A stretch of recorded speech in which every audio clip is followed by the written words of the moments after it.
the secret underground army in your garden. What if I told you the real magic in your garden isn't the seeds you sow or the flowers? You see, it's the life teeming beneath your feet. Right now, an invisible army of microbes, fungi, and worms is working day and night to transform lifeless dirt into rich, living soil. They feed your plants, fight off disease, and unlock nutrients you'd never reach on your own. And the best part? If you learn how to feed them right with compost, mulch, and organic matter, they'll supercharge your garden like never before. Let's dig into how to turn your soil into a living powerhouse. At 74, Edith had almost given up. Her once thriving garden was now a patch of dry, cracked earth. No matter how much water she poured or fertilizer she added, her tomatoes stayed yellow, her flowers wilted, and her herbs barely grew. She told her neighbor, "Maybe it's just my age, maybe the garden's tired, just like me." But everything changed when she stumbled across one simple truth: healthy soil isn't fed with fertilizer, it's fed with life. She stopped buying expensive chemicals and started adding compost, kitchen scraps, mulch, and a bit of patience. Within weeks, something incredible happened. Worms returned, the soil darkened and held moisture. Her plants perked up. By season's end, her tomatoes were plump, her basil was bushy, and her smile was back. Edith didn't just revive her garden, she revived her joy. And all it took was feeding them, tiny underground workers that had been waiting all along. If Edith could do it at 74, so can you. What are soil microbes, and why should seniors care? You may not see them, but your garden depends on them every single day. Soil microbes are tiny living organisms, like bacteria, fungi, protozoa, and actinomycetes that live in your soil. They're microscopic, but their impact is massive. Think of soil microbes as your garden's digestive system. Just like how our bodies need healthy bacteria to digest food and absorb nutrients, plants rely on microbes to break down organic matter, like fallen leaves, compost, and old roots, and turn it into nutrients they can absorb. Without them, your soil is just dead dirt. With them, it becomes a thriving, living ecosystem that supports strong roots, lush growth, and natural resistance to pests and diseases. So why should seniors care? Because gardening gets easier when your microbes are working for you. You don't need to carry heavy bags of fertilizer or constantly water wilting plants. Microbes improve soil structure, which helps it hold moisture longer, meaning less watering. They also release nutrients slowly, exactly when your plants need them, meaning fewer inputs from you. For seniors who want to keep gardening without the backbreaking work, microbes are your best allies. By simply feeding them with compost, mulch, and avoiding chemical pesticides, you create a low-maintenance garden that almost takes care of itself. And here's the best part: this isn't just about plants.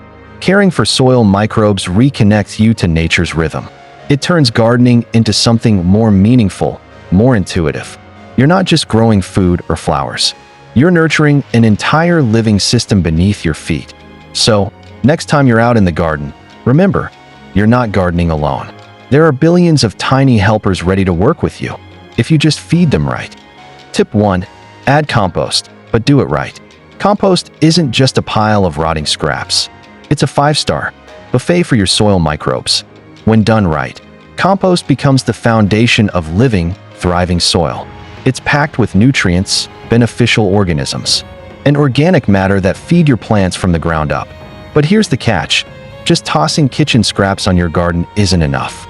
To truly nourish your soil, your compost needs the right balance, the right care, and a little attention. Let's break it down simply. Greens are your wet, nitrogen-rich materials, like vegetable peels, coffee grounds, and grass clippings. Browns are dry and carbon-rich, like dry leaves, cardboard, and old newspaper. You need both. A compost pile that's all greens will stink and rot. One that's all browns won't break down. But when balanced, about 2 parts browns to 1 part greens, magic happens. Also, don't just dump and forget it. Compost needs air. Turning your pile once a week brings in oxygen and speeds things up. And don't let it dry out. Microbes can't work without moisture. It should feel like a wrung-out sponge, damp but not dripping. Here's a simple test. Stick your hand in. If it's warm inside, the microbes are partying. If it's cold and dry, it's time to stir and water. And composting doesn't have to be complicated. Whether you have a big pile, a small bin, or even a bucket on the balcony, you're creating life with every peel and leaf you add. The reward? Rich, dark, crumbly compost that smells like the forest floor. Your plants will love it. Your soil microbes will thrive on it. And you'll see the difference in stronger roots, deeper greens, and fewer plant problems. So don't just feed your plants, feed the life beneath them. What's your favorite compost secret? Do you swear by banana peels? Eggshells? A special turning tool? Share it with the community. Your wisdom could help someone else grow better. Tip 2. Brew Compost Tea for a microbial boost. Want to give your garden a gentle but powerful health shot? One that's natural, easy to make, and packed with life? Try Compost Tea, a microbial brew that's like kombucha for your soil. Compost tea isn't just water and rot. It's a living solution that extracts and multiplies the beneficial microbes from compost, turning a small amount into a garden-wide boost. These microbes help break down nutrients, fight off diseases, and build a thriving soil ecosystem around your plant roots. And here's the best part, you can make it right at home. Here's how. Start with finished compost, dark, crumbly, and earthy smelling. Add a few handfuls to a 5-gallon bucket of non-chlorinated water. Let tap water sit out for 24 hours or use rainwater. Add a spoon of unsulfured molasses. This feeds the microbes and helps them multiply. Stir occasionally, or if you can, use an aquarium pump to aerate for 24 to 48 hours. This keeps the microbes alive and growing. Once brewed, apply right away. Pour around your plant's roots or use a spray bottle to mist the leaves. This isn't fertilizer in the traditional sense, it's a living tonic. Think of it like sending in reinforcements. Billions of tiny workers, ready to break down nutrients, outcompete bad bacteria, and bring your soil back to life. Perfect for seniors who want results without heavy lifting. No digging, no hauling, just a bucket, a brew, and a better garden. If your soil has been tired, compacted, or chemically overfed for years, Compost Tea can help reset the balance gently. And your plants? They'll thank you with healthier roots, brighter leaves, and stronger resilience. Start small. Try one batch. Notice the difference. Have you ever tried Compost Tea? Did your plants perk up? Did you notice a change in your soil? Share your story with the community. Your tip might just inspire someone to start brewing. Tip 3. Don't overtill. Let the microbes settle. For years, gardeners believed that more digging meant better soil. Turn it, fluff it, break it down. But what if the real secret to healthy soil is leaving it alone? Too much tilling or digging actually does more harm than good, especially when it comes to the tiny underground workers you're trying to protect, your soil microbes. These microbes build delicate networks, bacteria forming colonies, fungi stretching out in long threads called mycelium. Together, they create the living web that helps your plants absorb water, nutrients, and fight disease. But when you constantly break up the soil with heavy digging or machinery, you tear apart those microbial homes. Think of it like a storm ripping through a peaceful village. The residents scatter, the connections break, and it takes time to rebuild. That's why more and more gardeners, especially seniors like Edith, are embracing the no-dig or low-disturbance method. Edith found that by layering compost on top of her soil, gently parting the surface to plant, and avoiding deep turning, her soil stayed healthier. Worms came back, her plants grew stronger, and she didn't have to do any back-breaking digging. Here's how to practice no-dig gardening. Layer compost or mulch directly on top of the soil. Let nature do the mixing. Use a garden fork, not a tiller, and only loosen where absolutely needed. Cover bare soil with straw, leaves, or cover crops to protect microbes from sun and erosion. Walk gently in your beds. Compacting soil hurts microbe movement. This approach is gentler, smarter, and easier on your body. No backaches from turning over heavy soil. Just a slow, natural process that works with nature, not against it. Over time, your garden becomes more self-sustaining. Microbes thrive, worms multiply, and the soil holds nutrients and water better, so you can do less work and enjoy more harvest. Tip 4. Worm castings, the gold your garden's been missing. If you could hold a handful of pure garden magic, it would be this: worm castings. Also known as black gold, worm castings are the rich, crumbly droppings of earthworms, and they're one of the most powerful natural fertilizers you can add to your garden. But this isn't just about nutrients. Worms are living microbe factories. As they eat through organic matter, they process it through their guts, which are teeming with beneficial bacteria and enzymes. The result? Castings that are packed with slow-release nutrients, microbial life, and compounds that stimulate plant growth and strengthen root systems. Even a small handful of worm castings added around your plant roots can transform the soil. It improves texture, retains moisture, and makes nutrients more available, all without burning your plants, like some chemical fertilizers can. For seniors looking for low-effort, high-reward gardening methods, worm castings are a perfect solution. They're gentle, easy to handle, and deliver incredible results, without the need for frequent feeding or heavy applications. How to use worm castings. Sprinkle directly into planting holes or around established plants. Mix a cup or two into container soil before planting. Brew into a worm tea, like compost tea, and spray it on leaves for a microbial foliar boost. Combine with compost for an even richer mix. And here's a bonus. You can raise your own worms at home.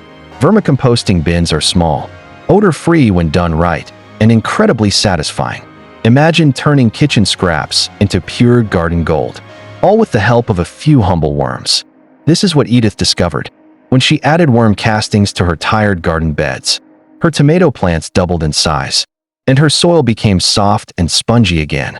It was like waking the earth back up, she said, all because of a few creatures most people overlook. Ever raised worms? Or used worm castings in your garden? Tell us how it went, and if you've got tips for fellow gardeners, we'd love to hear them.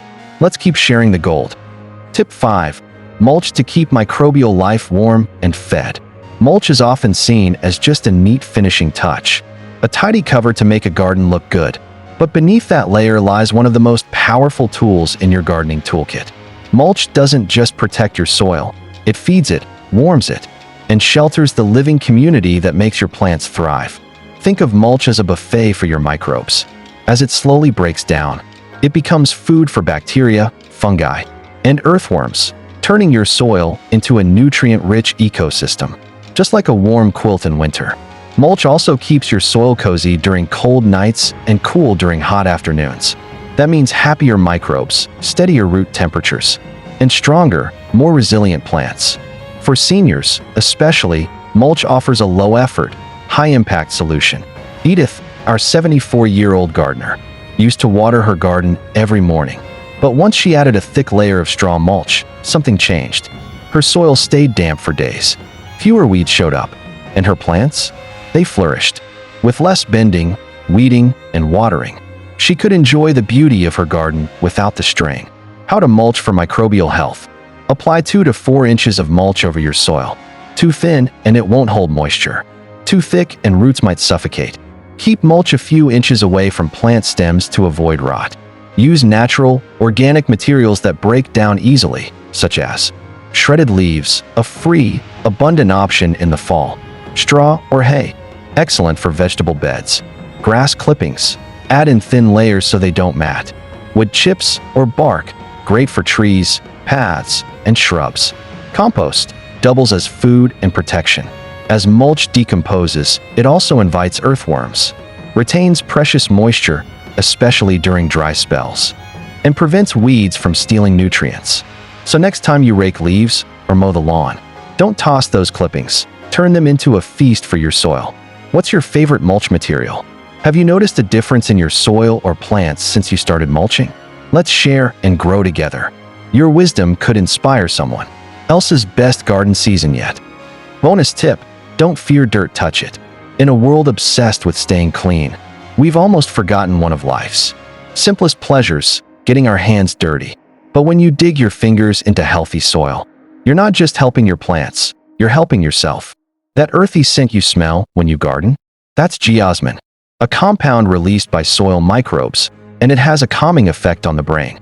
But even more amazing is this: certain soil bacteria, like Mycobacterium vaccae, have been shown to boost serotonin, the hormone that helps regulate mood and reduce anxiety.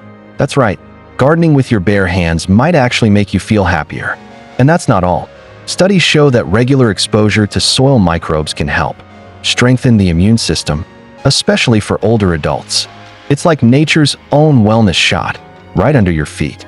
Seniors like Edith discovered this connection the moment they started spending more time outdoors. She said, "When I stopped worrying about staying clean and started enjoying the dirt, something shifted. My mornings felt brighter. My energy was better. I felt like myself again." Gardening became not just a chore, but a kind of gentle therapy. Now, we're not saying never wear gloves. If you're handling thorny plants or rough soil, protect yourself. But don't be afraid to go barehanded once in a while. Kneel beside your plants, feel the warmth of the earth, and let your senses connect. You'll notice the texture, moisture, and smell, all signals that tell you how healthy your soil really is. Soil is alive, and so are you. And sometimes, touching life is the best way to feel alive again. How to reconnect with soil safely. Garden with clean hands, but skip the antibacterial soap. Avoid working in chemically treated soil. Organic is best. Rinse hands gently afterward, but enjoy the moment of connection. Do you garden with gloves or go barehanded? We'd love to hear your story. How does touching the soil make you feel? Let's talk about the healing power of gardening, one handful at a time. Your garden still has a future, and so do you. Whether you're 60, 70, or even 90, your soil can still come alive. And so can your joy in growing again. The microbes are still there. The magic is still possible. You haven't missed your chance. Don't give up on your garden. Don't give up on your soil. And most of all, don't give up on yourself. There's still so much beauty to grow. Like this video if you learned something new. Share it with a fellow gardener who needs a little hope. And subscribe to the Evergreen Seniors, where wisdom grows.